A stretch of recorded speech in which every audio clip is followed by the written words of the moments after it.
IPL താര കൈമാറ്റത്തിൽ Rajasthan Royals നായകൻ Sanju സാംസനെ സ്വന്തമാക്കാനുള്ള നീക്കങ്ങളിലാണ് Chennai super Kings. കൈമാറ്റം സംബന്ധിച്ച് ഇരു ടീമുകളും ധാരണയിലെത്തിയതായി റിപ്പോർട്ടുകൾ പുറത്തുവന്നിട്ടുണ്ട്.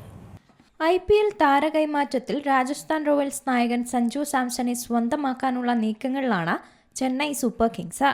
കൈമാറ്റം സംബന്ധിച്ച് ഇരു ടീമുകളും ധാരണയിലെത്തിയതായ റിപ്പോർട്ടുകളും പുറത്തുവന്നിരുന്നു. സഞ്ജുവിന് പകരം രവീന്ദ്ര ജഡേജയും സാം കർണയും ചെന്നൈ രാജസ്ഥാന് വിട്ടു നൽകാനായിരുന്നു പദ്ധതി. ഔദ്യോഗിക സ്ഥിരീകരണം മാത്രം വരാനിരിക്കെയാണ് കൈമാറ്റത്തിൽ പുതിയ പ്രതിസന്ധി ഉടലെടുത്തത്. കൈമാറ്റത്തിൽ വിദേശ താരമായ സാം കറൻ ഉൾപ്പെട്ടതോടെ കരാർ പൂർത്തിയാക്കാൻ കഴിഞ്ഞിട്ടില്ല. നിലവിലെ വിദേശ താരങ്ങളിൽ ഒരാളെ ഒഴിവാക്കാതെ ഇംഗ്ലണ്ട് ഓൾറൗണ്ടറായ സാം കറനെ ടീമിൽ ഉൾപ്പെടുത്താൻ രാജസ്ഥാന് കഴിയില്ല. സാം കറന്റെ പ്രതിഫലവും കരാറിന് തടസ്സമാണ്. ചെന്നൈയിൽ 2.4 കോടി രൂപയാണ് കറന്റെ പ്രതിഫലം. രാജസ്ഥാൻ ആകെ 30 ലക്ഷം രൂപ മാത്രമാണ് ലേലത്തിൽ ബാക്കിയുള്ളത്. ടീമിലെ വിലയേറിയ താരങ്ങളെ വിറ്റു മാത്രമേ രാജസ്ഥാന് ജഡേജയെയും സാം കറനെയും സ്വന്തമാക്കാൻ കഴിയൂ.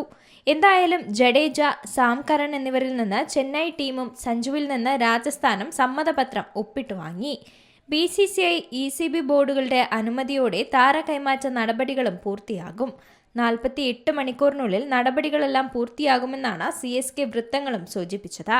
അതേസമയം സഞ്ജുവിന് 31ാം പിറന്നാൾ ആശംസകൾ നേർന്ന ചെന്നൈ സൂപ്പർ കിങ്സ് രാവിലെ സമൂഹ മാധ്യമങ്ങളിൽ പങ്കുവച്ച പോസ്റ്റും വൈറലാണ്. വിസിൽ പോഡ് എന്ന ഹാഷ്ടാഗോടെയുള്ള പോസ്റ്റ് സഞ്ജു ചെന്നൈ ടീമിലെത്തുമെന്ന സൂചനയാണ് ആരാധകർ ഏറ്റെടുത്തത്. Rajasthan Royals, Delhi Capitals, Lucknow super giants ടീമുകളും സഞ്ജുവിന് ജന്മദിന ആശംസകൾ അറിയിച്ചിട്ടുണ്ട്. ഈ മാസം 15 താരലേലത്തിന് മുമ്പ് നിലനിർത്തുന്ന താരങ്ങളുടെ കാര്യത്തിൽ ടീമുകൾക്ക് തീരുമാനമെടുക്കണം. ഇതിനു മുമ്പ് സഞ്ജുവിന്റെ കൂടുമാറ്റം ഔദ്യോഗികമായി പ്രഖ്യാപിക്കുമെന്നാണ് കരുതപ്പെടുന്നത്. Sports desk, Zee Malayalam news. ഏറ്റവും പുതിയ വാർത്തകളും വിശേഷങ്ങളും വിരൽ തുമ്പിലറിയാൻ സീ മലയാളം ന്യൂസ് എല്ലാ ഡിജിറ്റൽ പ്ലാറ്റ്ഫോമുകളിലും ലഭ്യം.